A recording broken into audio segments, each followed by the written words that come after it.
Tere! Mina olen Jaanika Puusalu, töötan Akadeemia Sisejulgeoleku Instituudi teaduskeskuses teadurina ja mul on täna siis rõõm need esimesed ametlikud tervitussõnad meie raamatuesitluse puhul öelda teaduskeskuse poolt. Rõõm on see, et kuigi meie töö on, ütleme, et selle maja töö on tihti seotud sellega, et meie peame inimesi kuskile sissepoole lukustama, siis seekord oli kirjastus Argo ise rõõmuga nõus meile külla tulema oma uue raamatu ja siis värske autoriga ja täna siis ka Politsei- ja Piirivalvekolledž seda paeluvat diskussiooni saab juhtima Marili Kohava isikus. Nii et mina ütlen omalt poolt kõigile tere ja aitäh tulemast, aitäh pakkumast seda põnevat teemat ja siinkohal on siis mul ka võimalus öelda aitäh esiteks, eks ole, Politsei- ja Piirivalvekolledžile selle väljakutse vastuvõtmise eest ja siis meie raamatukogule seda vestlusringi võõrustamast ja loomulikult teadustöö koordinaator Triinule siis tänast ka koordineerimast. Ja võin kinnitada, et elav arutelu saab olema ka laialt kajastatud, sest digitiim on meid toetamas visuaalse ülesvõttega, nii et kõik, kes täna eksamite vastuvõtmise või teiste kohustuste tõttu siia ei jõua vestlema, siis see jõuab ka meie siseveebi ja jõuab ka kindlasti haldusala erinevate huvipoolteni, nii et vaatajaid saab hiljem olema veel rohkem. Aga palun.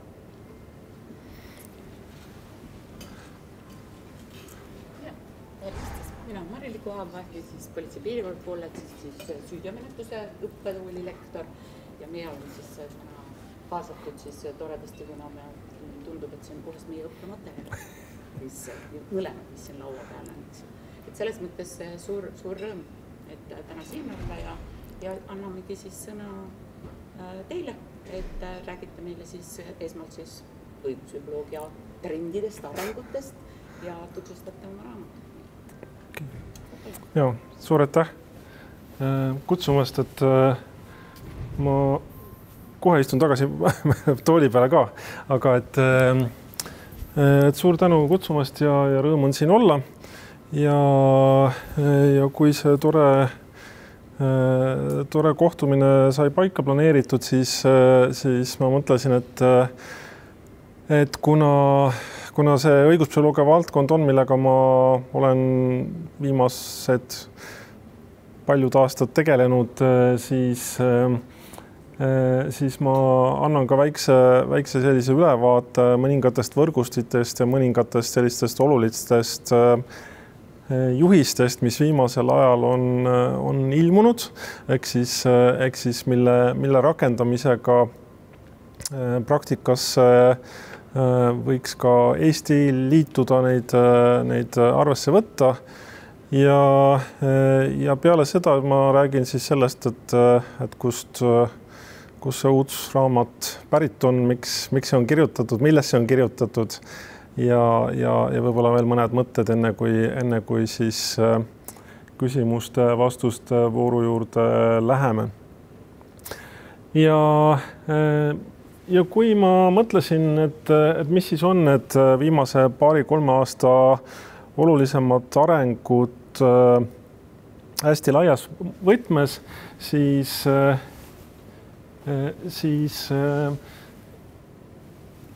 3 aastat tagasi on valmis saanud üks selline dokument, mille eestvedaja on Juan Mendes, kes töötas hästi pikalt ÜRO eriraportöörina piinamisjuhtumite siis vältimise alal.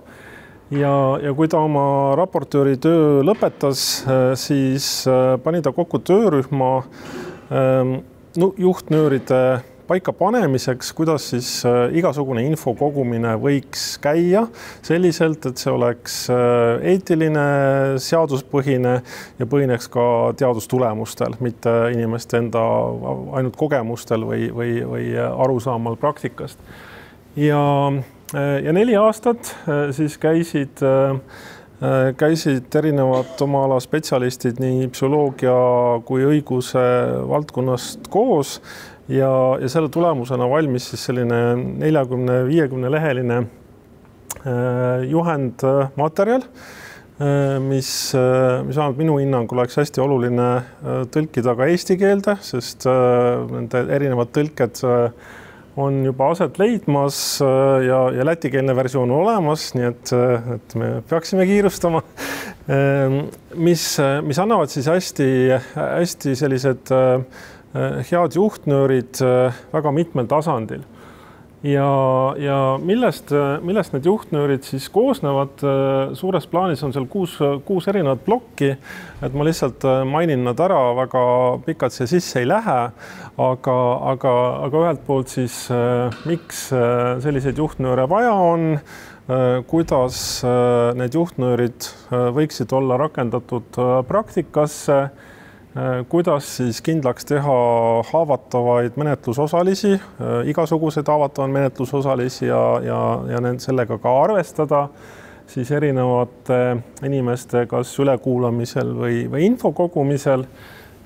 Siis siit edasi, kuidas peaks aset leidma koolitused ülekuulamise ja info kogumise alal, kuidas siis neid tulemusi peaks arvestama siis hilisemates võimalikes menetlustes ja kuidas siis ka need printsiibid võiksid olla rakendatud siis sellisesse ühelt poolt seadusloomesse, aga teiselt poolt ka siis kohtupidamisse. Et selline ülevaatlik materjal. Ja mis siis sellest Mendesi printsiipidest on alguse saanud, on alguse saanud üks teadusvõrgustik, kuhu mul on õnn kuuluda, ehk siis Euroopa Liidu KOST võrgustik finantseeris siis nende Mendesi printsiipide rakendamise taotlust ja alates eelmise aasta oktoobrist siis on see võrgustik töös. Sinna praegu kuulub üle 180 teadlase või praktiku 47 riigist.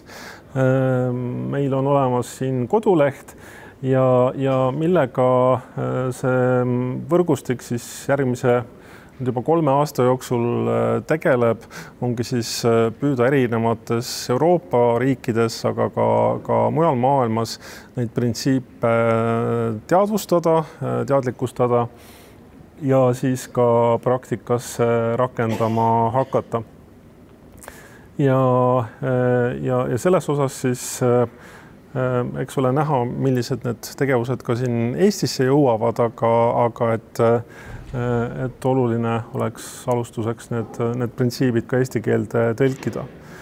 Ja millele juba siis üks uuend dokument, mis siis ka juba nendele Mendesi printsiipide tagasi viitab seoses ülekuulamistega, on siis ÜRO poolt välja antud juba natuke konkreetsem juhendmaterjal, mis siis juba neid Mendesi printsiipe ka arvestab, aga nagu juhendmaterjalid ikka, et eks nad on üpris üldised, sest riikide õigusloome ja õiguskorrad on hästi erinevad. Aga et vähemalt viimasel ajal selliseid dokumente just nimelt teaduspõhise infoga on hakanud kenasti tekkima. Ja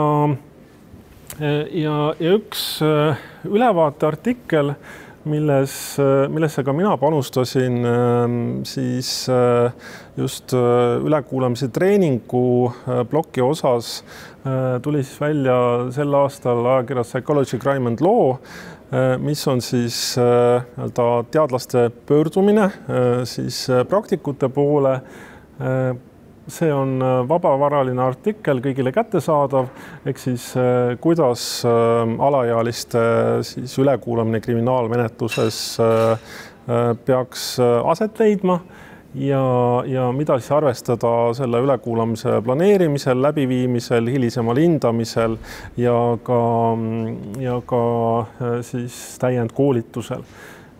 Ehk siis millele erinevad riigid hästi palju tähelepanu pööravad, on just see täiendkoolituse temaatika, aga mis kipub siia sisse tulema väga jõuliselt ja pole seatud ei õigusega ega psühholoogiaga, on pigem just andragoogika valdkond, et inimestel teadmised kipuvad kasvama, aga kuidas garanteerida, et teatud koolitustel osalemisel need oskused ka muutuma hakkaksid ja ka püsima jääksid. Et faktiteadmised teatud vallas võivad minna väga heaks, aga ega see ei tähenda, et minu praktika siis sellest väga ruttu muutuma hakkab. Ja see on võib-olla selline üleüldisem probleem täiskasvanu koolituse valdkonnas, et kuidas seda siis garanteerida, et ka see pikaajaline mõju oleks olemas. Ja selleks sillaks siis mida mina siis eest vean Tallinna Ülikoolis on siis õiguspsühholoogia kompetentsikeskus, mis tähendab seda, et koos tudengitega me viime läbi erinevaid uuringuid ja nende uuringute põhiteemad on siis nendes 2 raamatus ka kaetud, et üks suurem teema on ülekuulamise temaatika ja teine teema on siis inimeste tuvastamise temaatika. Et võib-olla kui ma raamatust rääkima hakkan, siis ma räägin sellest natukene juba konkreetsemalt lähemalt. Aga et mis on selline üks uus teema, millega me tegeleme, on siis sellise täiskasvanud ülekuulamise simuleerimise tarkvara arendus, ehk siis hästi palju keskendutakse alaealiste ülekuulamisele, just selle alaealiste tunnistaja kannatanu ülekuulamisele, aga et ka täiskasvanud tunnistajad, kannatanud tihtilugu on haavatavad, lähtuvalt siis nende kas vaimsest tervisest või lähtuvalt sellest kuriteost, mille ohvrid või pealtnägijad nad on. Ja selle tarkvara abil siis saab simuleerida siis kas tunnistaja või kannatanu ülekuulamist, harjutades just neid küsimusi, mis annaksid natukene täpsema vastuse. Ehk siis selle tarkvara prototüüp on meil valmis, praegu käib selle testimine ja esialgsed eksperimendid siis tudengite hulgas näitavad, et see töötab, ehk siis need, kes saavad oma küsitlemisoskusele tagasisidet, küsivad kvaliteetsemaid küsimusi, aga et see järgmine samm sellega seoses ongi meil siis ka teada saada, et kas ka politseinikel päris elu juhtumites siis seesama tarkvara aitaks siis need küsitlemisoskusi kvaliteetsemaks muuta. Et selline lühikene ülevaade mõningatest sellistest arengutest, millega mina seotud olen ja mida ma oluliseks pean välja tuua. Ja siin siis saaksimegi edasi minna nende raamatute juurde, ehk siis tuttav või tundmatu, mis siis kõige uuem on ja natuke siis sellest ka rääkida. Et minu käest on küsitud, miks ma sellise asjaga tegelen, et teadlased kirjutavad palju teadusartikleid, aga et eesti keeles ja populaarteadus, kuidas ma selle juurde olen välja jõudnud. Ja selline aus vastus on see, et eestikeelset teaduskirjandust on ikkagi suhteliselt vähe. Ja kui aastal 2016 siis avaldasime Anneli Liivamäega lapse küsitlemise käsiraamatu, siis siis sai sellist küllalt head tagasisidet, et see on vajalik raamat ja seda on ka erinevad spetsialistid hakanud kasutama, aga see katab ära ikkagi suhteliselt väikse osa nendest teemadest, mis minu peas olemas on. Ja natuke peale seda siis Argo kirjastus hakkas avaldama Eesti algupärandeid, ehk siis mitte ainult tõlkeraamatuid, vaid ka Eesti teadlaste poolt kirjutatud raamatuid. See Jaan Aru raamat oli üks esimesi neist. Ja kuna selleks ajaks ma olin siis Tallinna Ülikoolis piisavalt kaua töötanud, et mul oli plaanis õppetööst vaba semester, mille jaoks ma sain rahastuse viibida Ameerika Ühendriikides, siis sealt sündis selline esialgne idee kirjutada raamat ülekuulamisest, mis on siis Kui seinad räägiksid. Ehk siis mille käsikiri 2018 valmis sai ja raamat ise 2019 ilmus. Ja kui ma seda kirjutasin, siis kirjutasin ma selle jaoks juba ka ühe peatüki inimeste tuvastamisest, kuna see tundus ka olevat oluline ja teema, millega ma rohkem ise kursis olen. Ja selle peatüki osas siis ma vaatasin, et see nüüd selle raamatuga ikka kuidagi ei seostu. Eks ülejäänud teemad on kõik rohkem või vähem ülekuulamisega või siis ka kohtu psühhiaatria, psühholoogia ekspertiisidega seotud. Aga see inimeste tuvastamine, see ei lähe sinna küll mitte. Ja sellest sai siis alguse mõte, et kui nüüd üks raamat on ilmunud, et siis kunagi võiks ka kirjutada ära selle teise raamatu. Ja kõik need teemad, mida siis esimesse sisse ei läinud, siis kajastada ära teises raamatus. Ja läks mööda siis järgmised 5 aastat, järgmine vaba semester, järgmine rahastus viibida Ameerika Ühendriikides. Ja kui ma nüüd selle rahastusotsuse olin saanud aastal 2022 sügisel, siis ma mõtlesin, et nüüd on viimane aeg, et kui ma nüüd seda seal ära ei kirjuta, siis see jääb mul ripakile. Sest paratamatult kodus teemal viibides on rohkem vaba aega, ei pea nii palju tegelema selliste igapäevaeluliste asjadega. Ja siis ma hakkasin seda kirjutamist juba ette valmistama, suhtlesin kirjastusega, et nüüd läheb kirjutamiseks, et kas kirjastus on ka selleks valmis. Ja selline põhiline kirjutamistöö siis eelmise aasta esimesel poolel toimus. Ja võib-olla siis pool humoorikalt võibki öelda, et kui kõigil teistel siis kas teadustöö või üliõpilastöö vormidel on mingid väga spetsiifilised nõuded, millest sa kirjutama pead, et magistritöö käsitleb konkreetset teemat, teadusartikkel käsitleb ka konkreetset teemat, siis raamat on kõige parem viis, kuidas kõik see, mis veel peas on, siis kante vahele panna, kui see ikkagi vähegi teemakohane on, aga et sellega ma siis pihta hakkasin. Ja see käsikiri niimoodi siis kenasti kaante vahele sai. Sest kui ma vaatan oma teadustöid, mida me tudengitega oleme teinud, siis millest see raamat räägib, on suures jaos 2 erinevat temaatikat. Ehk siis üks on, mida eesti keeles võiks öelda, on see nägude äratundmine, ehk siis kuidas inimesed üldse nägusid töötlevad, miks need näod nii erilised on ja millised on see nägude töötlemise baasprotsessid. Ja teine osa on siis inimeste tuvastamise temaatika, mis on juba kriminaalmenetluse teema, et kui on nähtud kurjategijad, siis kui täpselt siis inimesed kurjategijaid ära tunnevad ja mis on need tegurid, mis seda mõjutavad.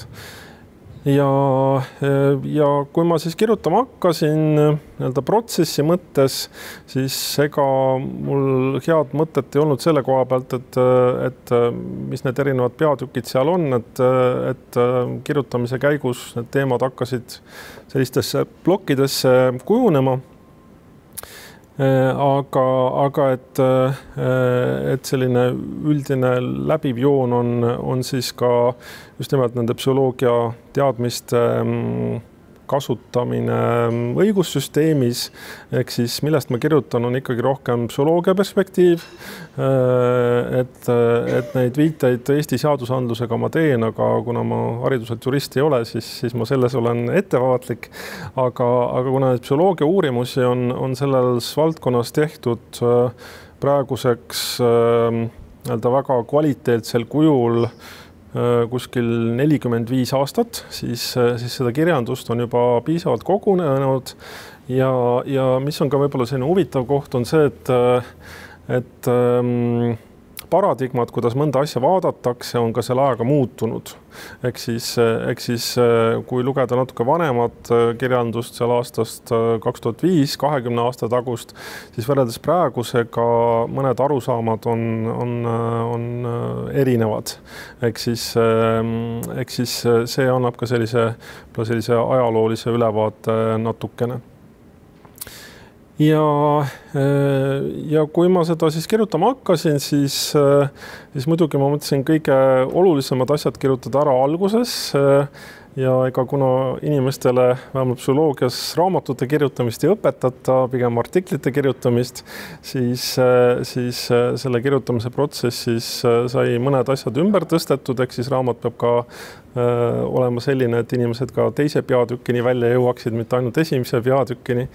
Ja seega ma siis alguses avan pigem seda teemat, et kuidas me siis nägusid tajume, miks need näod on erilised ja sellele viitavad ka siis mõned juba väga väikeste imikute või väikelastega tehtud uurimused, mis siis näitavad, et ikkagi ka väikelapsed eelistavad selliseid kujundeid vaadata, millel on pigem näo konfiguratsioon kui mõnda muud kujundit, milles need näotunnused on segamini aetud. Ja edasi ma siis liigungi pigem siis sellise mäluprotsesside taktis, et kui me nüüd läheme õiguskonteksti, me räägime kurjategija tuvastamisest, siis mis mõjutab meie mälu siis salvestamisel, kuidas see info meeles peetakse, ehk siis säilitatakse ja mis on sealt pärast siis meenutada või mäletada, mis on siis juba kriminaalmenetluse protseduur, kui me mõtleme äratundmiseks esitamise peale. Ja seda kirjandust läbi töötades siis võib üldistades öelda, et tegelikult kõige kriitilisem on siin ikkagi see salvestamise protsess, ehk siis mida pole salvestanud, seda ikka pärast enam meenutada ei anna.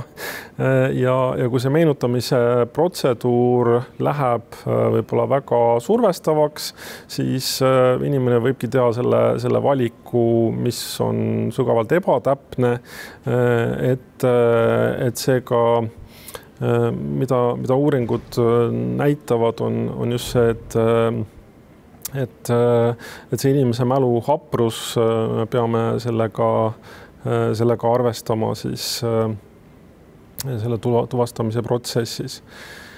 Ja kui ma nüüd seda raamatut üles ehitasin ja neid erinevaid teoreetilisi asju kirja panin, siis mida ma vahelugemiseks sinna olen kirjutanud, on ühelt poolt siis näited välisriikide praktikatest, ehk siis kus on tehtud vigu või millised need asjaolud on olnud ja mis sellest saanud on, ka mõningaid Eesti Riigikohtu otsuseid siis sellest psühholoogia perspektiivist analüüsinud ja mis oli võib-olla selline toredam kirjutamine oli ka siis meie enda labori uuringute selline natuke pikem ülevaade, et kuna tudengeid on aastate jooksul olnud juba päris palju, kellega me seda valdkonda oleme uurinud,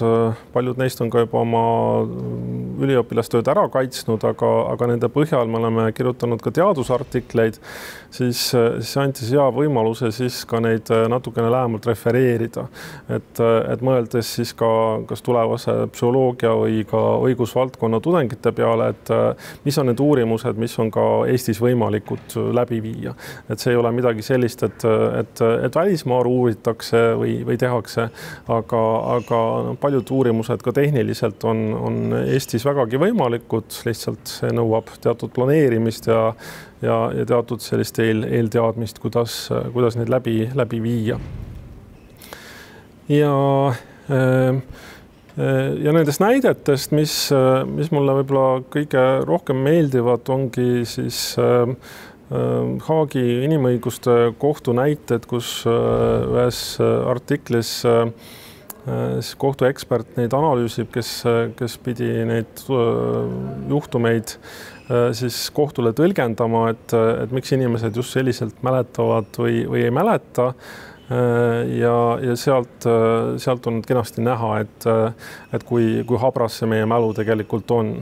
Ja kui me mõtleme praeguse aja peale, siis mis seda haprust võib-olla veelgi rohkem võimendab, on siis sotsiaalmeedia, ehk siis kui midagi juhtub, me võime hakata kohe kas uudisteportaale lugema või kellegiga suhtlema ja see info, mis sealt kaudu levib, võib meie mällu salvestuda, aga ega me ise ei pruugi siis enam teadlikult siis seda vahet teha, et mis on see, mis me siis päriselt kogesime ja mis on see, mis me oleme lugenud. Et kui ma mõtlen väga hiljutise juhtumi peale, et eile oli Koplis plahvatus. Mina olin parasjagu kodus ja ma seda pauku ka kuulsin, aga ma ei osanud sellele mingit tähelepanu omistada. Ehk siis seal on erinevad sadamad, ikka mingeid kolakaid juhtub. Aga kui lugeda uudisteportaalist, ja saada telefonile sõnum, et on selline olukord ja toimus plahvatus, et siis see seos oli küll väga ruttu. See oli see asi, mis ma kuulsin. Et kui mälust mitte nii palju teada, siis võikski kohe öelda, et ma kuulsin kohe plahvatust ja sain kohe aru, mis toimub. Aga ega tegelikult see nii ikkagi ei olnud. Aga sellised muutused mälus, et tuleb infokild juurde ja me hakkame seda hoopis teisiti tõlgendama, et need on meile omased lihtsalt, et natukene lihtsamalt siis igapäevaelus toimetada. Ja milles ma siis raamatust veel kirjutan, on natukene siis nägude äratundmise alased treeningutest, ehk siis kui palju ja mida on võimalik arendada. Ja mulle endale oli ka selline natuke võõram, aga huvitavam siis ka lugeda nii näopimeduse kui ka supertuvastajate kohta, ehk siis mida selle nägude äratundmise võime kohta võiks öelda, on siis see, et me selle nägude äratundmise võimelt erineme ja see on teatud määral treenitav, aga mõned on selles lihtsalt oluliselt paremad kui teised ja mõned on oluliselt kehvemad kui teised. Ja see supertuvastajate mõiste tuli teaduskirjandusse aastal 2009, kui siis viidi läbi mõningaid standardseid nägude tuvastamise teste ja leiti, et mõned inimesed on selles väga-väga head. Ja näiteks Suurbritannias siis need supertuvastajad töötavad ka õiguskaitsesüsteemis, vaatavad läbi hunnikuid videoandmeid, sest neil tõesti see nägude mälu on on suhteliselt hea, aga ka nende puhul tuuakse välja, et indiviidi tasandil teevad ka nemad vigu ja mõni õppinud spetsialist võib jõuda nendega üpris samale tasemele, aga kui võrreldakse omavahel erinevaid gruppi eksperimentide mõttes, siis supertuvastajate tulemus on kindlasti parem kui siis tavalistel inimestel, et ehk siis midagi on neile looduse poolt antud, mida teistel on vähem.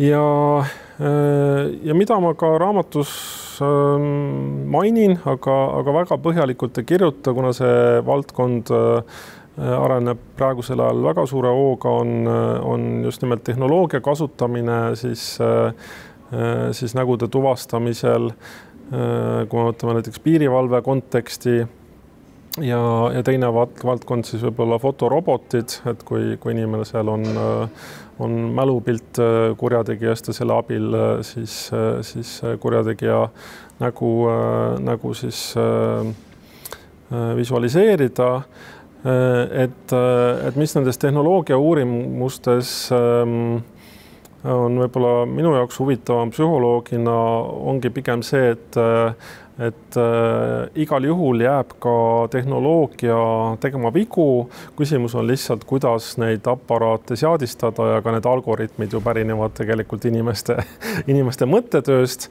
Ehk siis kui me mõtleme ka kas või lennujaamas oleva automaatse passikontrolli kui ühe tuvastamise süsteemi peale, siis sinna jääb alati alles kahte sorti vigu. Ehk siis, mis on see veamäär, et masin ütleb, et inimene ja foto ei ole samad, kuigi nad päris elus on, ja mis on see veamäär, kus ta ütleb, et foto ja inimene on samad, kuigi tegelikult ei ole. Ehk siis, kui peeneks kumbki veamäär ajada, et seda siis inimene peaks hakkama üle kontrollima ja see ongi pigem juba siis selline inimeste otsustusprotsesside küsimus, et kui see otsustusprotsess läheb ühte poole kaldu, siis see tähendab seda, et väga paljusid inimesi peab päris inimene üle kontrollima, aga kui see läheb teisele poole kaldu, siis võib-olla seda, et on mõned, kes siis loetakse selle automatiseeritud süsteemi puhul samaks inimeseks passis olevaga ja vale inimene pääseb siis vale dokumendiga üle piiri. Et see on siis pigem jah, selline tulu-kulu analüüs, mida siis arvesse võtta. Ja omaette töö muidugi, milles meid hästi palju toetas teadustoimetaja Anne-Grete Palu, oli siis ka selle raamatu lõpus oleva sõnastiku tegemine, ehk siis kuna valdav osa sellest teaduskirjandusest on inglise keeles, siis mis on siis need kõige paremad mõisted eesti keeles, nii et see oleks üheselt arusaadav ja selles mõttes on see raamat hea nüüd tõesti tulevastele ka tudengitele näppu anda, et kui nad küsivad, kuidas ühte või teist teemat siis tõlkida, siis nüüd on olemas alus, millele viidata. Et miks ja kuidas siis mõnda asja võiks eesti keeles öelda. Ehk siis kui ma seda raamatut lihvisin, siis ma mõtlesin pigem sellele, et see ei oleks ainult käsiraamat väga väiksele hulgale inimestele, vaid see oleks kasutatav ka tudengite poolt, et aru saada sellest, mis on üldse selles valdkonnas need erinevad faktorid, mis seda tuvastamist mõjutavad. Ja kui ma mõtlen ka psühholoogia tudengitele, siis nende osas seda enam, et kuidas saada teada, et mis on need psühholoogia baasprotsessid ja kuidas neid saab rakendada siis mingis konkreetses kontekstis. Et antud juhul siis õigusteaduses. Et selline selle raamatu kujunemislugu oli, et kui see esimene raamat on rohkem ülekuulamisega seotud, siis teise läksid inimeste tuvastamise teemad ja praegu võib siis minu nii-öelda süda jääda küll rahule, et kõik see, mis ma olen tahtnud kirjutada, on ühes nendest 2 raamatust olemas, et siis lugejad sellega tutvuma hakata saaksid. Nii. Et nii palju ma rääkisin siis võib-olla ise oma mõtteid ja me saame edasi minna siis võib-olla sellise, ei tea. Minul on kohe selle lõpuõppe, et kas tõesti kõik sai kirja või ikka mingisugune väike asi on, et järgmise kirjutaks? Et siia kirja muidugi, eks mõned asjad jäid välja ikka ka, aga see pigem tuleneb sellest teemast, et üks hetk peab panema punkti. Ja see on asi, mida võib-olla on lihtsam õppida kogemusega või elu käigus, et algselt tahaks lihvida ja teha hästi-hästi põhjaliku kirjatüki, mis iganes see on, aga mingi hetk tekib see äratundmine, et nüüd see asi lõpeb ära, saab sinna kirja see, mis saab. Kui on vajadus, siis saab alati täiendada või midagi muud kirjutada, aga et see punkti panemine on oluline. Ja seda on hästi raske teha, sest isegi kui see juba on nüüd läinud edasi toimetajale või teadustoimetajale, siis mingid ideepojad ikkagi öösel tulevad või sellised faktikontrollid, et kas ma ikka need asjad kontrollisin üle. Ja võib-olla selline kõige katastroofilisem hetk ongi see, kui toimetaja ütleb, et aga nüüd see läks trükki ja nüüd ei ole tõesti enam midagi teha. Ehk siis see, mis sinna sai ja selle teadmisega tuleb edasi elada.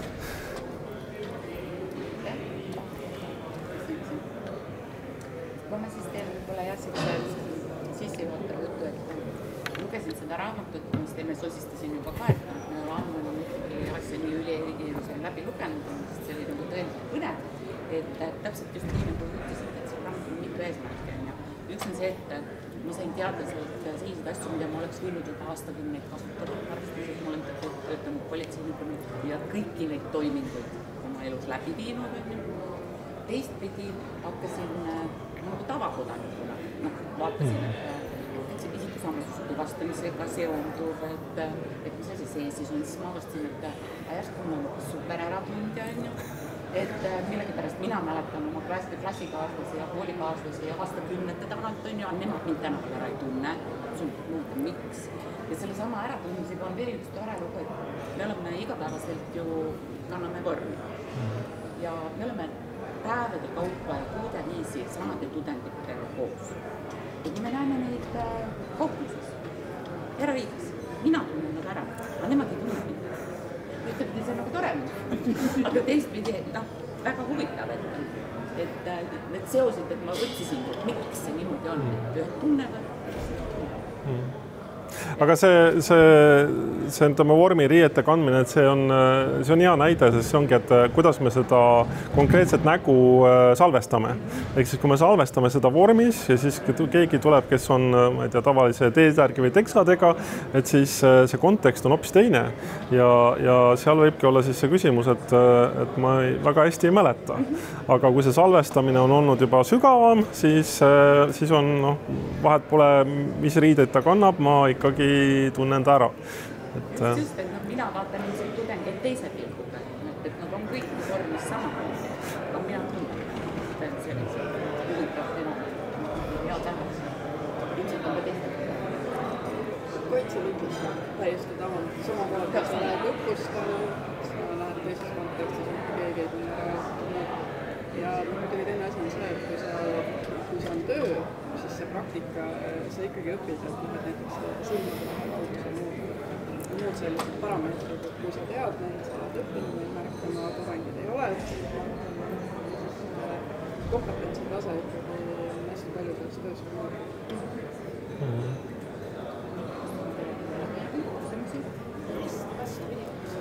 nii.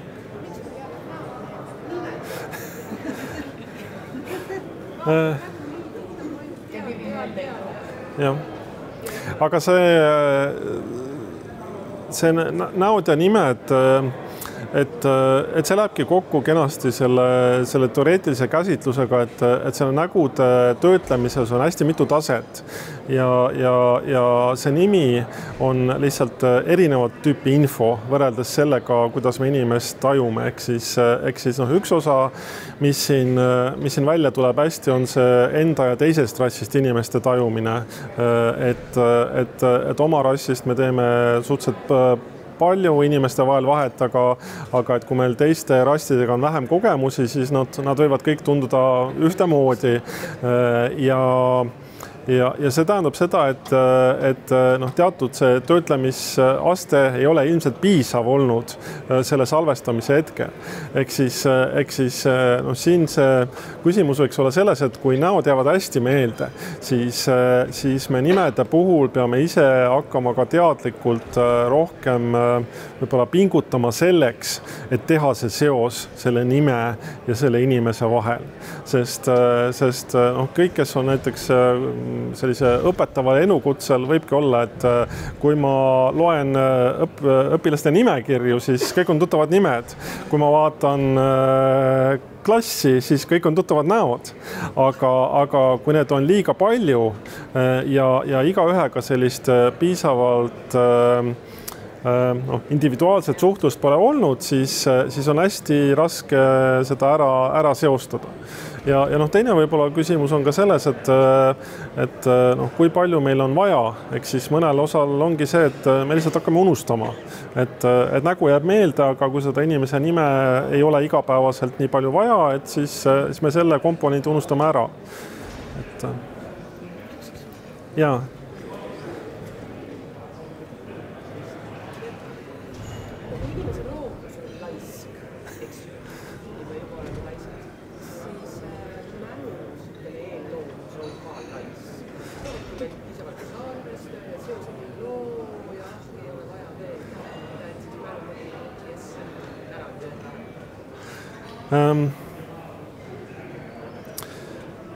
Inimese loomus, võib-olla see läheb sinnani, et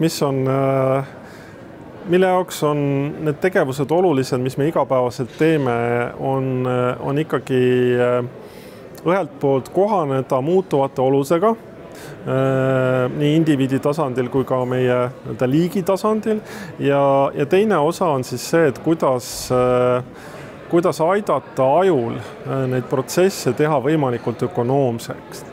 Ja seetõttu siis, kui me mõtlemegi mälu peale, siis mälu jaoks on oluline ööuni, ehk siis vahepeal mälu jõuaks läbi käia need päeva jooksul salvestatud materjali ja seda materjali korrastada, mis on oluline, mis ei ole oluline.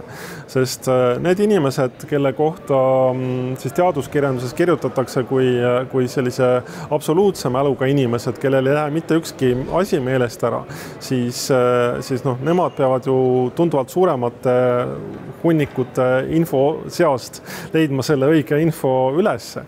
Ja seetõttu siis, ma ütleks, et mälu nüüd küll laisk ei ole, aga pigem on küsimus selles, et millele läheb meie tähelepanu ja mis on need seosed, mida me iseendaga teeme.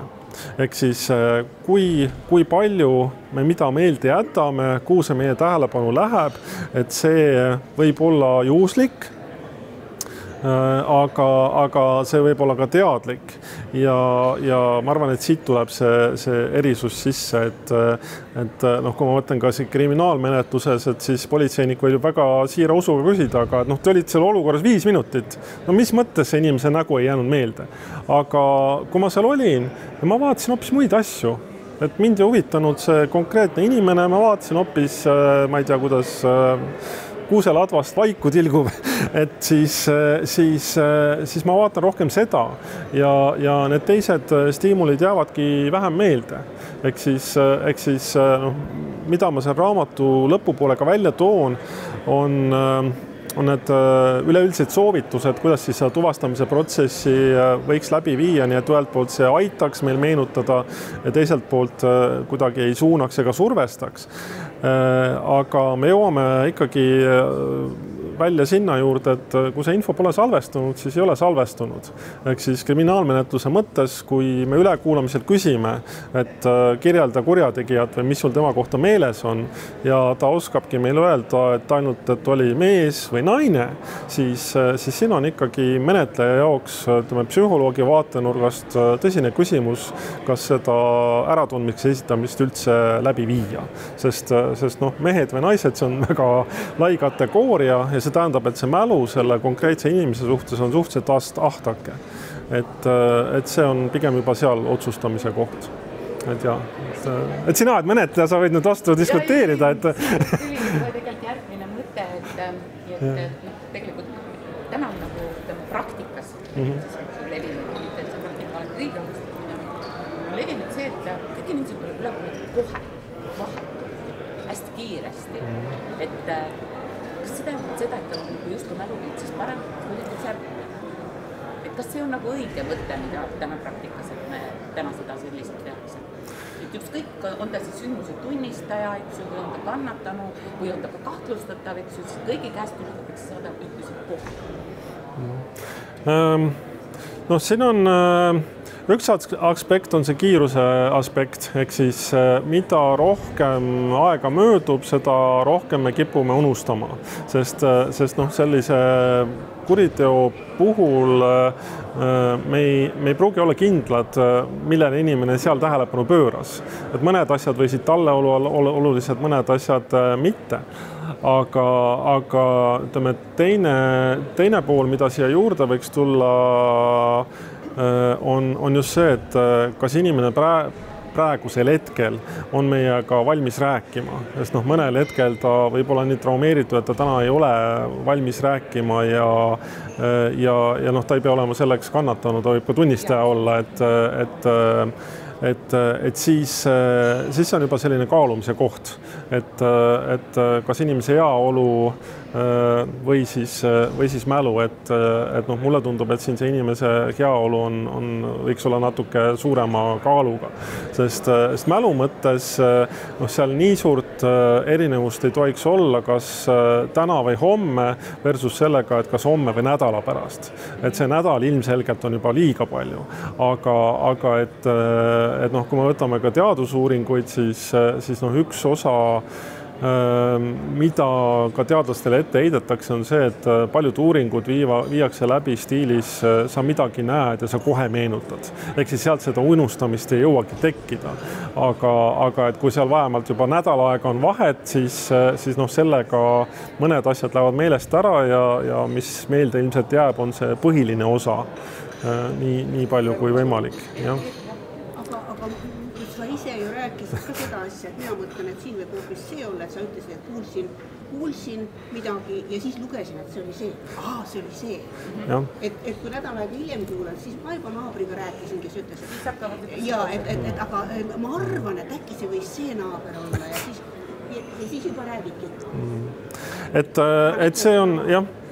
Et see mõlemal poolel on omad plussid ja miinused, aga kiiruse osas on just, kui me mõtleme selle kaastunnistajate või mingi muu info ladestumise osas, siis ega seda pärast enam kinni ei võta, et kas inimene kuulis pauku või ta luges sellest lehest ja siis sai aru, et tegemist oli pauguga. Aga kui me nüüd toome siia oma raamatus alkohol, kui me nüüd toome siia selle alkoholi juurde selleks, et meil on täna praktikas ka dilemma, et kas joobis inimest tuleta kohe üle või lasta seal kaineks või kui me nüüd alkohol ka veel toome, millal me siis selle inimesega tegema? See alkoholi või narkojoome, see on keerukas teema, et siin on ühelt poolt on kindlasti see, et kui palju inimene saab sellel hetkel aru oma õigustest, kohustustest, kui me mõtleme seda ülekuulamist kui protseduuri. Aga kui me mõtleme puhtalt selliseid teadusuuringute tulemusi nägude tuvastamise osas, siis mida siin on uuringud leitud, on see, et kerge joove omab väga vähe mõju mälule, mõõdukas joove juba rohkem, aga mis sealt hakkavad ära kaduma, on pigem just need spetsiifilised detailid. Ehk siis see põhilised detailid on pigem, jäävad ikkagi täpseks, aga ei mäletata neid väikseid detaile, mis mõnes mõttes näitab, et inimene oli seal olukorras ja koges seda sündmust. Aga muidugi, kui teaduspoole mõelda, siis mis uuringuid on suhteliselt vähe kui üldse, on just nimelt see raske, väga raske joove, sest teaduspõhiselt seda on suhteliselt raske praeguse eetikanormide valguses uurida. Aga et me võime teha oletusi, kui kehvaks see mälu läheb, aga valdav osa uuringutest ikkagi praegu tegeleb kas pigem kerge joovega või siis mõõduka joobega. Aga kerge joobe ja kaine oleku vahe mälu funktsioonis, et see ei ole väga suur. See on inimestega väga erinev. Kerge mõõdukas, mõni mäletab kõike, mul on oma praktikas juhtum, kus täiesti sellises keskmises jooges oli midagi katastroofilist, räägib ilusasti, tegib ülekuulamise, kõik tegime protseduurid ära, järgmine päev ei mäleta midagi. Kas tal oli lihtsalt blokkis ära ja ütles mulle, et ta ei mäleta, kui ta päriselt. Ei, viimane mälupilt on sellest hetkest, kui istus autorooli. Kõik. Adrenaliiniga on sama. Jah, tunnel väga mida tuleb. Õpetajale, kui tal on selline olukord, et see viib adrenaliini üles, ta hüppab välja, kõik on korras, ta võib isegi protseduurid ära teha, et ta maha teha, ja niimoodi lihtsalt on pikemas perspektiivis, siis ei ole talle soovitud spordiala. Selles mõttes, et ühe korraga saab küll oma varjuga hüpata, aga teist korda mitte. Kurjategijaid ja kannatanuid ei saa valida ja nagu statistikat kõik teavad, siis tegelikult valdav enamus kõiki neid tegusid, mis meil siin täna toime pannakse või kelle suhtes pannakse, on ikka väga suures alkoholiga. Täpselt, sa lähed enesekaitse seisundisse, sul on nagu paanikahoog ja see, et kas sa mäletad mingit detaili nagu ohvri vaatepunktist on nagu väga kõrvaline asi, et sa ei huvita sind üldse, sa võitled sind vähem kui normaalmaks. See on nagu mul oli tegelikult mul tekkis selline küsimus, et kui palju on uuritud seda, et kui pakutakse ette näiteks mingisugune rida või pildid, palju on uuritud seda, et näiteks see, kes hakkab siis nägusid valima, eelistab oma valitutes näiteks alateadlikult kas tuttavatele inimestele sarnanevaid näojooni või siis mingeid muid selliseid omadusi. Võib-olla ta ei teadusta seda, aga et lihtsalt vaatab, et kuna see natuke meenutab kedagi tuttavat, et siis on selle näo, et äkki see oli see, et mul on kuskilt alateadlikult. Mida selles, mida on uuritud, on pigem see, et meil võivad need näod segamini minna. Ehk siis rea läbiviija mõtleb ühte inimest, aga meil on näiteks see mälupilt parem hoopis kellegi teise inimese suhtes ja me hakkame sealt siis otsima seda hoopis teist inimest. Aga mis oleks siin menetlejale hästi oluline üle korrata sellisel juhul sellele rea otsustajale, on siis see, et see inimene, kelle kohta see rida käib, et see inimene võib siin olla, aga ta ei pruugi siin olla. Sest seda on need uuringud küll korduvalt näidanud, et kui see jätta ära ja inimesel tekibki see arusaam, et mulle näidatakse siin, ma ei tea, 3 või 6 pilti ja üks nendest peab kindlasti olema, et siis ma hakkan pigem otsima seda võimalikku sarnasust, eriti juhul, kui mul see mälupilt on suhteliselt kehva. Sest kui mul mälupilt on hea, siis ma võin selle otsuse teha suhteliselt kiiresti. Aga kui mulle tekibki see mõte, et siin ta kindlasti peab olema, kõik nad tunduvad ikkagi natukene võõrad, siis kas ma ütlen sellisel juhul, et ei, teda siin ei ole, või siis nii kaua vaatan, kuni ma teen mingi valiku. Ja sellisel juhul see valik on suure tõenäosusega vale.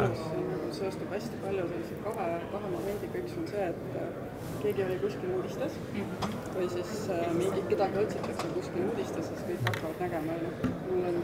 Ma tean, et mul on Eestis olemas praktiliselt suhteliselt lähedane teisiti. Ma saan vahel õiendada, kus ma räägin ja nii edasi. Aga selles mõttes, et kui palju näiteks sellist asja osatakse uurimise käigus nagu välja filtreerida, et tegelikult see ei ole see isik lihtsalt mingis aspektis meenutus. See on üks politsei põhiasjadest, kui kõik just täpselt need samad, mis avalikkusega, siis kus tegelikult neid seoseid kus otsitaksegi, et kas kannatanud, kahtlustatavad. Mul on oma päris täitsa eraelust selline siik, et minu naabrimees juures hakkas käima üks meesterahvas nädalavahetuseti ja ma ütlesin oma abikaasale, et see kurjategija. Politseiniku paranoia ja nii edasi, mis ma siis sai. Just. Ja läks mõni kuu mööda ja ma hommikul vaatan tal viisidest uudistes näitab televisioonis, et on üks naine tapatud, kelle kõrval on minu naabrimise käekott. Tal olid hästi eksklusiivsed käekotid, aga väga ära tuttav. Ja pärast seda näitas sulle maha pilti.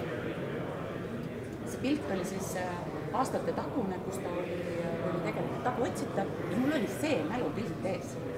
Ja ma tundsin ta seal ära. Sellest oli möödas 7 või 8 aastat. Ta tegelikult oligi kurjategija ja tõestas tapmise eest kinni ja lihtsalt hea käitumisest käis väljas, eks ju. Et jälle seos. Ma seostasin teda siis juba, oleks ma osanud seda kuidagi midagi teha selle infoga, eks ju. Ma ei osanud neid, aga politseitöös on see täitsa taga. See on muidugi väga hea näide sellest, et kui seostub nagu korrektse infoga, tavaliselt tihti seostub mitte korrektse infoga. Ja päris elus olukorras, ega me ei pruugi seda teada, et kummale poole see läheb. Ja. See on pigem siis saad aru, kui vaatad kaugelt, see on mu tuttav. Ja jooksed, lähed lähemale ja vaatad täiesti teine inimene ja sa mõtled mingid üksikud detailid, võib-olla soeng, võib-olla see. Aga see hetk, kui sa vaatasid, ta on 100%, kõik detailid lähevad kokku. Aga mälu suhtes, kuidas seda annab ära tõlgendada, ongi siis see, et mis on piisav kogus neid kvaliteetseid tunnuseid, et see seos tekiks, et see inimene on tuttav. Ja kui me läheme ligemale või inimene hakkab rääkima meiega või me näeme juba tema seda kõnnakut ja see enam pildiga kokku ei lähe, et see on see koht, kus siis tuleb see otsustus, et jah, see esmamulje on üks, aga ikkagi ei ole tegemist sama inimesega, jah.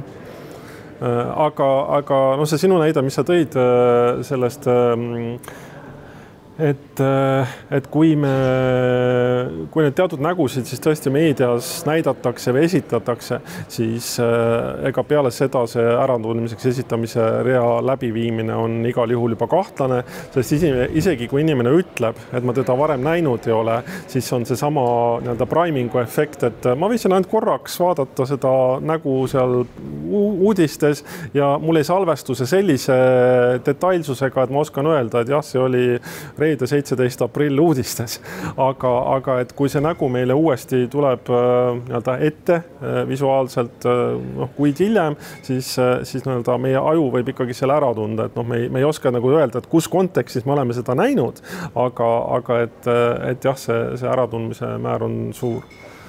Võrdsus siit kohe teine küsimus, kui palju seda on uuritud, kui palju need asjad tegelikult mõjutavad seda äratundmist?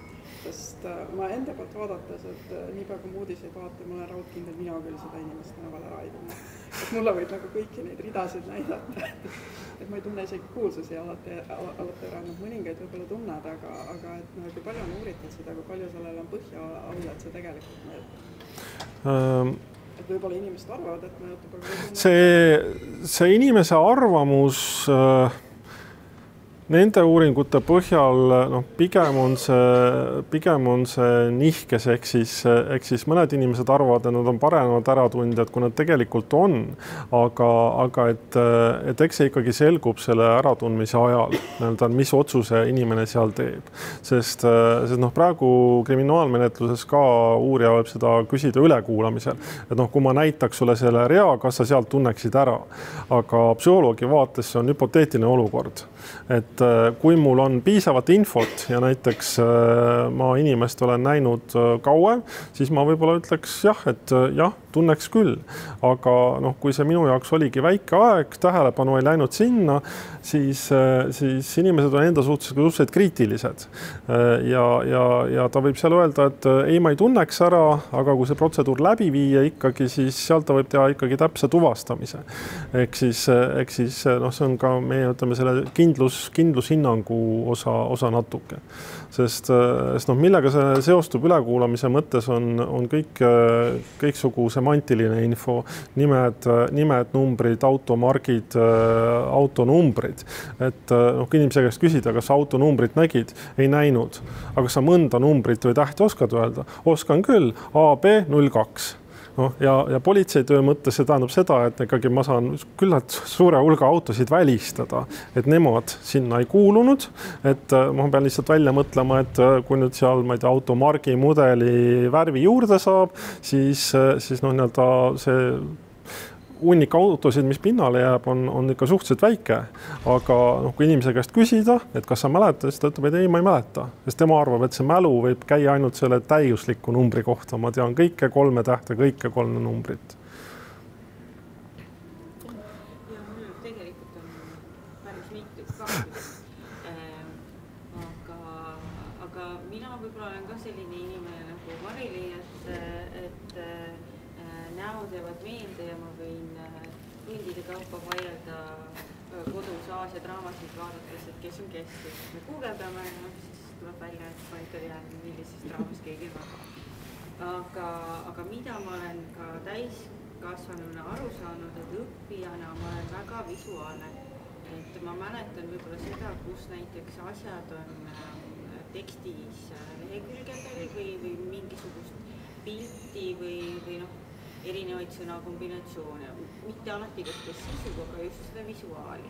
Et üks küsimus ongi see, et kas ütleme selliste nägude ja võib-olla siis ka objektide mäletamine, ma just mõtlen politseitöö või kui politseitöö kokku puutunud, on minu jaoks ka üllatav näiteks see, et võib-olla kohtuvaidlusi selle üle, et mis värvi auto nurga tagant ikkagi välja pööras, sellepärast kõik asjaosalised ei mäleta, eks ole. Kas on mingisuguseid seoseid ikkagi selle, ütleme, et visuaalne õppija või visuaalselt infotalletaja olemine ja siis ka selle nägude mäletamisega?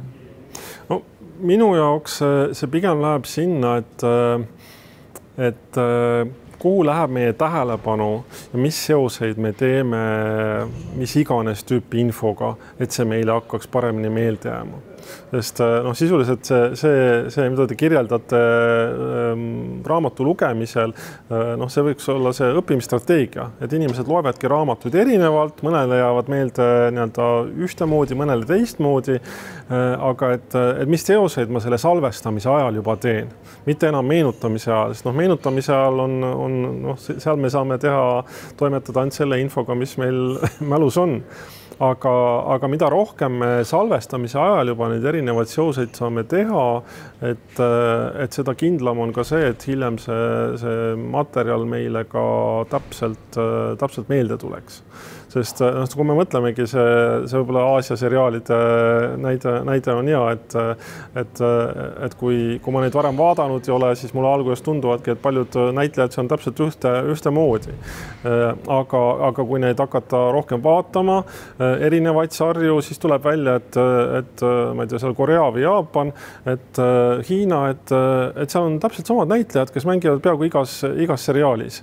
Et neil rahvaarv on tunduvalt suurem, aga põhistaarid on ikkagi ainult käputäis, aga et siis me juba oskame vaadata, et just seesama näo sisemine osa, et mitte see, mida tehakse soenguga või juuksevärviga, aga et milline on selle näo erinevate elementide asetus, kaugus üksteisest ja see on ka see koht, mida ütleme selle nägude äratundmise koolitustel rõhutatakse, et seal et me peame mingeid asju hakkama välistama, et need ei segaks meie otsustamist. Sest igapäevaelus ikkagi me üpris palju vaatamegi seda väliseid tunnuseid ka, et see sama soeng või juuksevärv ikka segab hästi palju. Aga kui see osa on nüüd kinni kaetud, et kuidas me siis otsuse teeme ja see võib olla hoopis teistmoodi.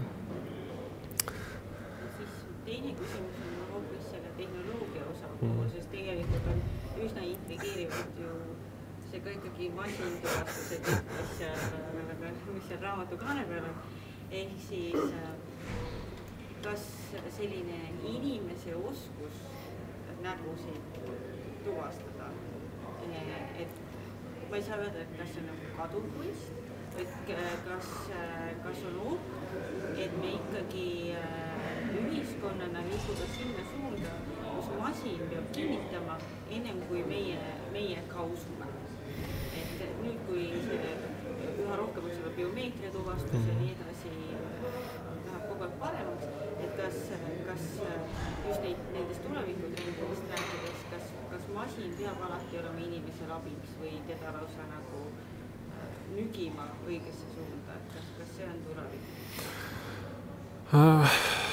No kui vaadata, kuidas siin tehisintellekti ka kaasatakse selle masintuvastuse juurde, siis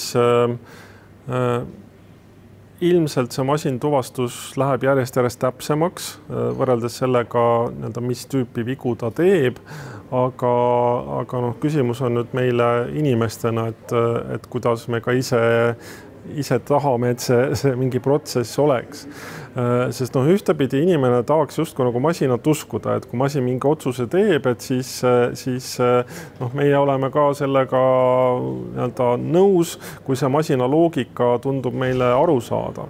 Aga samas, kui me läheme vigade psühholoogiasse ja võtame kas või lennunduse või kas või igapäevase autoga sõitmise, siis või arvuti kasutamise, et siis on ka hästi tavaline see, et tuleb meile mingi veateade, kas arvutis viskab mingi akna lahti, et teil on viirus või autol läheb kas või see mootori tuli põlema ja mida me siis teeme? Et kui me loeme manuaali, siis manuaali järgi on see, et jäta auto seisma, kotsu kohe puksiirjälgi. Aga oma kogemused lähtuvad, siin põleb veel igasugu tulesid, et enne kui ikka õli tuli, seal ei hakka punaselt vilkuma, et enne seda, mis seal ikka on, et selle mootori tulega ju, ma ei tea, saab kuskile ära sõita.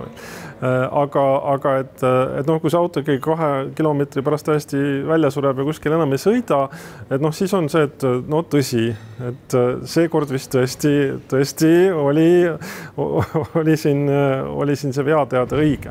Et ilmselt inimene tahab ikkagi veenduda, et masin on ka seda oma tööd hästi teinud ja siin see usalduse komponent on päris suur. Sest kui vaadata ka näiteks seda, kui autodele tulid need tagurdamisassistendid, kes teevad perfektset külgboksi võrreldes sellega, mida inimesed autokoolides õpivad, siis kuidas see usaldamine käib, kui ma valin selle funktsiooni, auto võtab selliseid kujusid, nagu mina seda ei teeks ja siis usaldada, et ta ikka seda esimest ja tagumist autot ära ei mõlgiks. Et jah, selles mõttes see võib olla keerukas. Aga ma arvan, et see inimese otsus vähemalt mingid asjad üle kontrollida, et see peaks siia alles jääma, et võib-olla masin saab teha sellise esialgse hinnangu, mida täpsemaks need süsteemid lähevad ka võib-olla mingite veamäärades lausa, aga see lõppotsus võiks jääda inimesele. Dokumendi fotodest ja fotokvaliteetist ja kõigest ka tegelikult ütlesid, et ilmselt meil on kõigil elus on mingid situatsioonid, et see ei ole siin dokument. Teinekord ausalt ütles, kui sealt fotoboksis ise pilti teed, siis õpped oma pilti ja teed, et see ei ole mina. Et liialt. See ei ole piisavalt ilus. Täpselt. Ja kas fotod peaksid olema kvaliteetsed? Kas peaks olema mingid, kui täna vaadata tegelikult, mis fotonõuded on dokumendi fotole? Põhimõtteliselt ei ole see mitte midagi. Suurus on, eks ju. Sa võid ju selfie ka teha, vahet ei ole, kus kohas sa seda teed, eks ju, vannitoas, teed see taustal mingit nõud. Et kas see aitaks meid ka kuidagi isikusamasuse tuvastamise mõttes, kui meil oleks natuke konkreetsemad nõud? See on huvitav temaatika, mida üks mu fotograafia huviline tudeng oma lõputööna tegi, ehk siis seal me võrdlesime fookuskaugusi. ja see on ainult üks aspekt tegelikult dokumendifotost. Ja seal me vaatasime eri riikide nõudeid fookuskaugustele ja no, ma ei saaks öelda, et see üks väga suur udumeri oli, aga need vahemikud tegelikult erinevate riikide lõikes olid ka üpris suured. Ehk siis noh, selline tavaline jääb seal fookuskaugus 90 kuni 130, noh, võrreldes sellega, et meil mobiilil on see kuskil 24, midagi sellist. Et seal see näo moonutusaste on tegelikult hästi-hästi suur võrreldes sellega, mis kõrgema fookuskaugusega pildid on olemas. Aga noh, teadlasena võiks öelda ikkagi, et seal võiks olla see fookuskaugus määratud, seal võiks olla ikkagi mingi minimaalne pikslite tase määratud, et lihtsalt seda lahutusvõimet natuke suuremaks teha ja noh, muidugi kui ka mõelda sellise inimese komponendi peale ka, siis noh, me ei tunne ju ära passifotot. Inimene võib meile otsa vaadata erinevate nurkade all ja ka need uurimused näitavad, et kui on tehtud seda kahe foto võrdlemist, et kas on üks ja sama inimene või mitte, siis noh, mõned fotode puhul on hästi raske seda öelda. Et juba sõltub sellest, et ühest ja samast inimesest on tehtud foto kahe erineva kaameraga, juba nende mõlema kaamera erinevused, kuigi need parameetrid on samad, võid ikkagi nii-öelda meie silma jaoks natuke erineda. Et vähemalt meil mingi perioodil vahetatakse dokumenti. Jah. Minul on ka üks küsimus, et nii nagu te juba mainisite, et osades dokumentides tehakse fotosid juba mitme erineva kaameraga, need kaamerad võib olla ka 4, mis lõppkokkuvõttes kokku panevad sellise 3D kujutise juba. Et kuidas selle isiku tuvastamisega on, et kas on lihtsam tuvastada siis seda 2D või juba seda 3D? Kuhu suunas peaksime liikuma näiteks dokumentide arendamiseks? Ausastus on see, et selle koha pealt ma ei oska seda väga hästi öelda. Et lihtsalt kui puhtalt taju pealt mõelda, siis foto, kui ta on kahemõõtmeline, erineb sellest, kuidas me inimesi tajume. Ehk siis selles osas see kolmemõõtmeline kujutis võiks olla täpsem, ta annab selle ruumilisuse sisse. Aga noh, teiselt poolt on võib-olla see, et kuidas me oleme harjunud ise vaatama fotosid või filme, et noh, samamoodi, et kas tavaekraanilt või siis selle virtuaalreaalsuse prillidega, et noh, me peame ka oma taju siis hakkama vastavalt treenima. Sest need, kes virtuaalreaalsuse prillidega esmakordselt näiteks kokku puutuvad, võivad tunda, et 5 minuti järel ma olen üleküllastunud, infot on liiga palju, see on liiga hea resolutsiooniga ja pea hakkab juba natuke kumisema, et noh, pigem on ka sellised, kuidas me oleme harjunud teatud asju töötlema oma ajus. Et selle uue tehnoloogia tulekuga me peame ka sellega ise nii-öelda kaasas käima, et üks asi on võib-olla see tahtmine, aga teine asi on ka võib-olla selle aja andmine, et nii-öelda kuidas veel võib olla. Sest need esialgsed näited, mida te tõite just selle kaitseväe või politsei vormi osas, see on hea näide tegelikult, et kui inimest ma salvestan ühtemoodi vormiga ja siis teistmoodi ta tuleb mulle vastu ilma vormita tavariietes, et kui juba see on mõnes olukorras piisavalt raske, et siis jah, see fotode teema, mul head vastust siin ei ole, et selle kohta peaks rohkem lugema. Mida? Sooritama tänapäeval erariimes ära, aga see on ilmselt territooriumiga ikkagi seotud ja oma maaljad. Minul on üks küsimus, et ühesõnaga äratundja tunneb siis selle äratundava ära täpselt selle järgi, kui palju ta kuskilt salvestab sellist äratundvust. Mida ta siis kõige rohkem salvestab?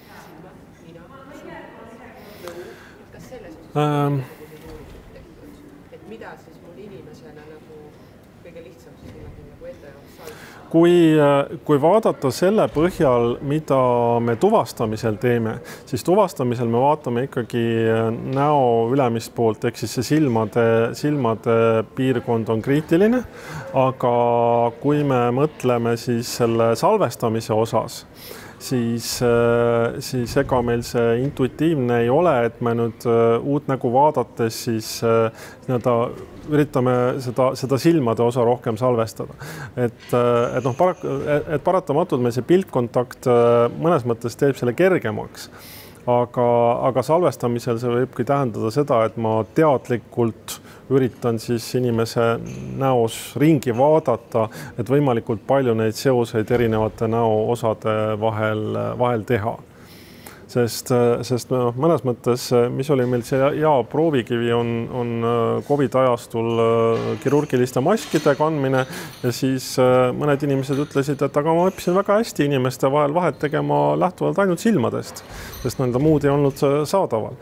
Aga see näitabki, et kui mingi osa siis meie tajust kinni katta, et siis kuidas me sellega kohaneme. Kui palju näiteks, kui me räägime maskidest, silmadest, et siis vaatame Saudi Araabiasse, kui palju näiteks seal on tehtud võrdlusuuringuid, kas seal on niimoodi, et sul on nagu 3 abajast naist, milline neist on kurjategija, palju selliseid võrdlusi on tehtud? Mis on... Neid on tehtud küll riikidest, ma oskan kohe öelda Egiptuse näitel ja sealt on leitud küll, et nad vaatavadki siis seda silmade osa selles mõttes tähelepanelikumalt, et püüavad leida siis sealt piisava hulga neid seoseid, mille vahel hiljem siis seda sama inimest tuvastada. Aga et mul see mõte teine pool ka oli, aga see kuskile läks ära. Ehk siis, et kui me muidu kas maskeeritud või nendes religioossetes peakatetes nendega kokku ei puutu, siis meil see uudsuse mõju võib olla hästi suur, et me ei suudagi jääda sinna keskenduda ainult silmadele. Aga Araabia kontekstis on küll leitud, et nemad on sellega kohanenud. Samamoodi nagu kui me araabia keelt mõtleme, et see töötlus, kas on vasakult paremale või paremalt vasakule. Et lääne inimesed mõtlevad, et kõik töötlevad infot vasakult paremana, et see, mis me rohkem vasakul pool on, see hakkab rohkem silma. Aga ikkagi tegelikult see, kuidas me ka kirjutame ja kuidas see keele mõju siia juurde tuleb, et see ei pruugi kõik sama olla. Näiteks selles mõttes, et mul mõte Katka õnnesi sellest, et Hiinas nüüd uuemad raamatud on vasakult, võtab kätte, kummast otsast pihta hakkab. Aga kas seda on näiteks uuritud, et ütleme vaegnägijad, et ütleme niimoodi, et kui sul on silmadega mingi probleem, et me tajume enamikku seda infot, mis tuleb visuaalsena, kui me ei saa seda, siis me hakkame kompenseerima nagu teistega, et need, kes on kombivad, eks ole, liiguvad kepiga, et kui palju näiteks neid radasid hakatakse rohkem kasutama siis, et kui sul et ilmselgelt, et mis me räägime nüüd, et sa tunned kaugelt inimese ära hoiaku järgi, et võib-olla vaatad, et oi, et sellel on mingisugune teatud hobi, eks ole, ta hoiab oma keha niimoodi, et kui palju sellisel juhul, et kui sul ongi, sa näedki ainult siit 5 ruutsentimeetrit silmi, et kui palju tegelikult vaadatakse just ainult silmi ja kui palju hakatakse keskenduma ka nendele teistele komponentidele nagu rühm, pikkus, kõnnak, hoiak, sellised asjad. Kas seal on nagu näha, et see läheb kuidagi väga märgatavalt üles või umbes samaks võrreldes lääne? Nii spetsiifilisi uuringuid ma ei oskagi öelda, sest see, mida ma kirjeldan, on pigem see, et kui meil on ainult kasutada nägu, kuhu siis see inimese pilk rohkem läheb.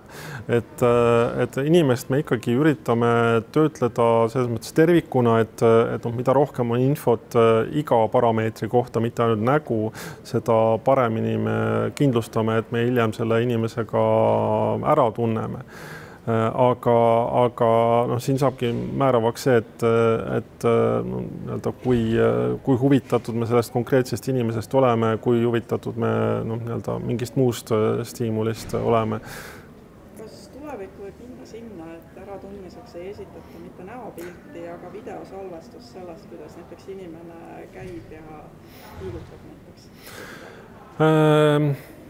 Seda praegu juba mõningates riikides tehakse, ehk siis Suurbritannias esitatakse neid nägusid videoklippidena. Eks ma vaatan kõigepealt otse ja siis näitan oma nägu mõlemast poolest ja siis need klippe esitatakse üksteise järel. Ehk siis põnes mõttes see on realistlikum, sest ma võingi seda nägu näha mingi nurga alt ja see ei ole see staatiline foto. Jah, et maniakaalne naeratus. Et selles mõttes see võib sinna poole liikuda küll, et meil on kas üksteise järgi või ka samas näiteks arvuti aknas 6 samaaegselt liikuvat inimest,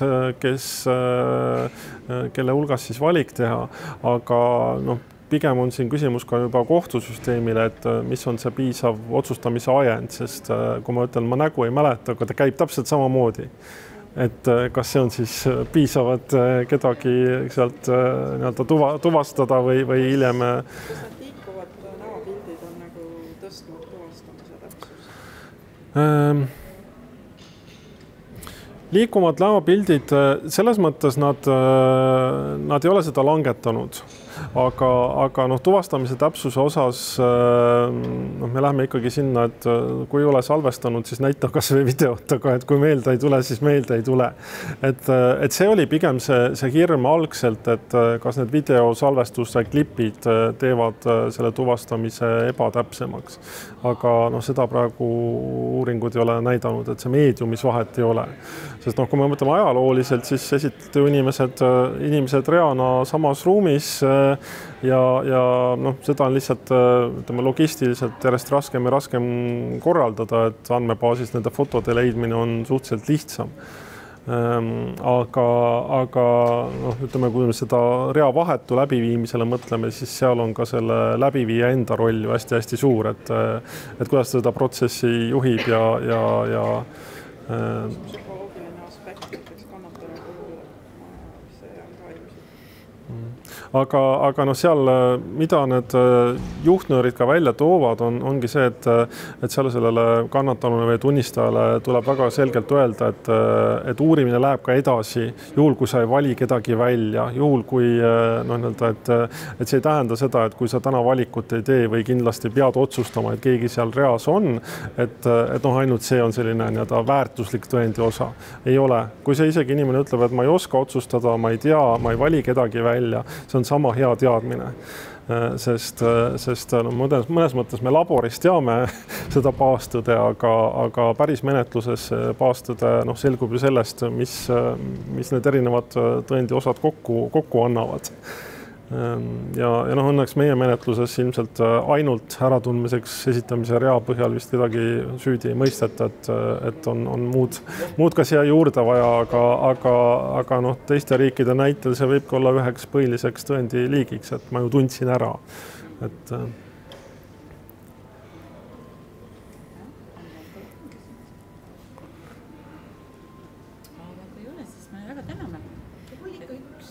Üks veel on. Oskate kommenteerida, miks see aju ja mälu ja kõik enne magamine jahvatama hakkab? Vahetevahel on niimoodi, et mul aju jahvatab ja kui ma olen ennast tabanud sellelt, et ma teengi telefoni lahti ja panen selle jahvatuse sinna kirja, seda hommikul ma enam seda jahvatust ei mäleta. Miks see nii on, et tahan magama minna, et miks just siis hakkab nagu aju kõige intensiivsemalt ja mälu kõige intensiivsemalt peale? Toimetab mu magamise ajal. Erinevad head mõtted. No see võibki olla seotud sellega, et siis me tasakesi hakkame neid muid päevaseid tegevusi välja lülitama ja meil on aega lõpuks jääda iseendaga. Et selles mõttes see võib ka väga hirmutav olla, et mul panengi tulekustu ja olen üksi seal voodis ja tulevad need erinevad mõtted pähe. Et lihtsalt selle jaoks on nüüd aega, et muidu on mälu võib-olla õivatud mingite muude igapäevakohustustega, pereliikmetega, ma ei tea, toitumise, pesemis teemadega ja pigem ongi see, et kuivõrd see need mõtted, mis siis pähe tulevad, kuivõrd need on siis produktiivsed või mitte. Et noh, mõnes mõttes produktiivne tähendab seda, et mingi hea mõte tulebki, panen kirja hommikul, tegutsen sellega edasi, aga noh, need mõtted võivad ka olla häirivad mõtted, mis ei lase magama jääda ja noh, siis sellest saab hoopis midagi muud alguse. Ma nüüd olengi niimoodi, et kogu aeg kui tunnen, et kiire mõte lendab talle tulemas ja surve, siis ma kogu aeg loen nagu mantrat seda kuulest viidud Scarlett. Täna ei viitsi sellele enam mõelda, mõtled homme edasi. Täna ei viitsi mõelda. Teate mõjub kõik. Kui harjutada. Aitäh. Aga aitäh, meil oli hea meel ja tore vestlus, ja meil on suur rõõm, meil on need täiesti kohustuslikust kirjanduses järgmisest õppeaastast juba sisse lülitatud mõlemal. Väga tore. Ja me loodame, et ka tegelikult täna praktiseerivad ametnikud need teadmisi mitte ainult värskendavad, vaid siit on ka uut teadmist palju. Aga aitäh teile. Suur tänu. Aitäh. Ja nüüd raamatukogu.